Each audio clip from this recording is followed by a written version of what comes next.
Hey folks, Erick Stakelbeck here, coming to you once again today, a special Sunday edition of the Watchman Newscast. We wanted to bring you up to date on everything that is happening between Israel and Palestinian Islamic Jihad in Gaza right now.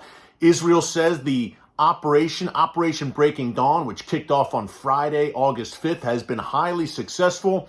Israel reportedly feels that it has accomplished all of its goals, and a ceasefire may be imminent between the two sides, mediated by Egypt. Now, before I dig into it, a quick note. I'm just coming to you today from my phone because it is a Sunday. My editor, God bless him, is off. He needs a break. But we usually, Monday through Friday, every day on the newscast, have plenty of images and B-roll for you. We won't have that today. It'll just be me. But hey, I think you'd rather have that and know what's going on in the world's most volatile and chaotic region and why it matters to you no matter where you live. Hey, be sure to subscribe as well and click the notification bell so you get alerts every time a new video is posted. Again, Monday through Friday, and as you can see this weekend, weekends as well, depending on the news cycle, and we've got a very big one going on right now. We also posted yesterday, in case you missed it, Friday, about Operation Breaking Dawn. You can check it out in our archives here under Newscast. Let's dig into it. Israel again says this has been a highly successful operation, folks. Here are some of the big takeaways so far. And again, I'm coming to you Sunday afternoon, August 7th. It's around 2 p.m. Eastern time. I'm on the East Coast of the United States, which means it is 9 p.m. in Israel. Now, around 8 p.m. Israel time, reportedly, a ceasefire was going to kick in, mediated by Egypt, and then about 8:05, I guess, p.m. Israel time, we had another volley of rockets launched by Islamic Jihad out of Gaza towards southern and central Israel. So for now, the ceasefire is delayed, but by the time you watch this, we may indeed have a ceasefire. It looks like it's moving in that direction, but here's the numbers so far. Here's the big takeaways. Yesterday, Saturday, August 6th, another big accomplishment for Israel. They eliminated the southern commander, the commander for southern Gaza of Palestinian Islamic Jihad. His name is Khaled Mansour. He is no longer with us. Again, he was the commander of all of Islamic Jihad's operations in the southern portion of Gaza, which includes the second largest city in Gaza, Khan Yunis. Now, that followed Friday, August 5th, the opening salvo of this operation by Israel when they eliminated Taysir Jabari. He was the commander for the northern half of Gaza for Palestinian Islamic Jihad. It's to the point now where Israel says, hey, we've accomplished our goals. We have eliminated the entire senior leadership for Palestinian Islamic Jihad in Gaza. So to Israel's mind right now, this has been a very successful operation. Not only that, Israel has eliminated terror teams the attacks were imminent. They were getting ready to carry out terror attacks, launch anti-tank missiles at Israel. They have also struck heavy blows against Islamic Jihad's terror infrastructure, lookout towers. Dozens of Islamic Jihad foot soldiers reportedly also eliminated by Israel. Israel using fighter jets, of course, the Israeli Air Force, and drones to accomplish this. Again, if a ceasefire is coming, at the end of the day, it may not be up to Islamic Jihad. It may not even be up to Israel in a sense, because Islamic Jihad, folks, key point here, is an Iranian proxy. And ultimately, the outcome of this latest conflict will be decided in Tehran, in that Iran's either going to say, okay, you've been hurt severely, let's do a ceasefire for now, or Iran's going to say, keep pushing, and Islamic Jihad may just do that, because Islamic Jihad right now, if you're looking at the numbers here, folks, their senior leadership in Gaza essentially eliminated. That's number one. Number two, Islamic Jihad has launched, according to the Israel Defense Forces, close to 1,000 rockets, and 96% of those rockets have been shot down by Iron Dome, Israel's groundbreaking missile defense system.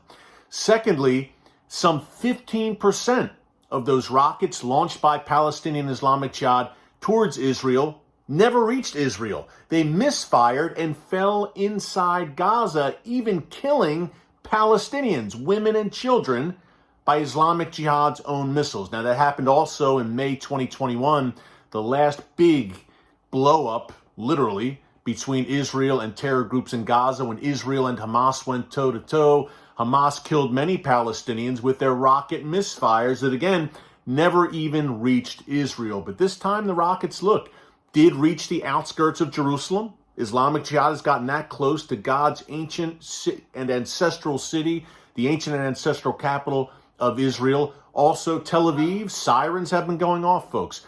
Beersheba in the south, but Tel Aviv, Jerusalem, again, we've seen this increasingly since 2014. The advanced range now of Hamas and Islamic Jihad rockets and larger payloads as well. But again, this has not been a successful campaign for Islamic Jihad, folks. There's no accomplishment that Islamic Jihad can point to and say, hey, at least we did this. At least we pulled this off. Thank God. Thank God. Thank the God of Israel, the God of Abraham, Isaac, and Jacob. There is nothing that this Iran-backed terrorist organization can claim as some sort of victory right now, which Hamas has been very fond of doing over the years. Hezbollah as well. They may have some kind of advancement, and they'll trumpet that as a victory to the world. Islamic Jihad has not had that, and that may be one of the holdups to a ceasefire, because if you're looking at this right now, folks, you're saying, wow, pretty successful operation for Israel. And again, this under the interim Prime Minister Yair Lapid, his first big test on the national security front, but it appears that he and the Defense Minister Benny Gantz have been pretty successful these past few days. The ceasefire may be coming, but in the meantime, what does Iran want to get out of this? That's the big question again. And Hamas, one of the interesting developments here is that Hamas, another Iranian proxy in Gaza, not as closely wedded to Iran as Islamic Jihad is, but still very closely wedded to Iran. By the way, Islamic Jihad, two things to remember, receives some $100 to $150 million from Iran every year. And secondly, the overall leader of Islamic Jihad, he doesn't live in Gaza. I told you the senior leadership in Gaza has been largely decimated these past few days, according to Israel. The overall leader lives in Syria. But guess where he is this week, right now, as hostilities are unfolding between Israel and Islamic Jihad? Yes, he is in Tehran as I speak, as an honored guest of Iran's leadership, meeting with senior Iranian leaders, Iran's president, Ibrahim Raisi, senior aides to Supreme Leader Ayatollah Khamenei. He also met with the leader of Iran's Islamic Revolutionary Guards Corps just yesterday. All a coincidence, I'm sure, folks, or not. So the fingerprints on this clearly coming from Tehran, and we will see how this unfolds. Again, I'll come to you tomorrow in the newscast, of course, like I do every day, and we may be saying, okay, we've got a ceasefire, and then we can really assess this Operation Breaking Dawn, the hits, the misses.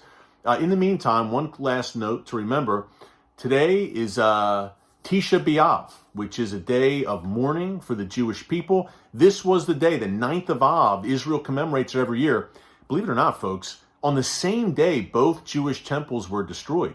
586 BC, the first temple, Solomon's temple, destroyed by the Babylonians. 70 AD, so-called Herod's temple, the second temple. He did a bunch of the renovations there, but the second temple, which Jesus taught in, chased the money changers out of, that was destroyed by the Roman general Titus in 70 AD, hundreds of years apart on the same day. Wow, talk about no coincidences. But Israel today, the Jewish people there at the Temple Mount, obviously Hamas, Islamic Jihad, outraged by that as well, but they were commemorating this day of mourning, Tisha B'Av, the 9th of Av, and now this breaks out with Islamic Jihad. Let me tell you, folks, God is moving today. Things are unfolding prophetically at a rapid rate. The good thing is, the encouraging thing is, that should give you comfort, is that God Almighty still sits on the throne. He is in control, and when it comes to Israel, he neither slumbers nor sleeps. That's not me saying that. That's his word saying that. So take heart. Keep the situation in your prayers. Pray for the peace of Jerusalem. Pray for all of those communities in southern Israel, central Israel, which are under rocket fire now. Look, many Israelis, thousands, are in bomb shelters right now as I'm coming to you. Women, children, pray for them. Pray for the Palestinian women and children who want no parts of this, who are affected by their wicked, evil leaders, terrorists. Keep it all in prayer. Prayer works. Thanks so much for joining us here today on the special Sunday edition of the newscast. Until tomorrow, God bless you, and remember, never hold your peace.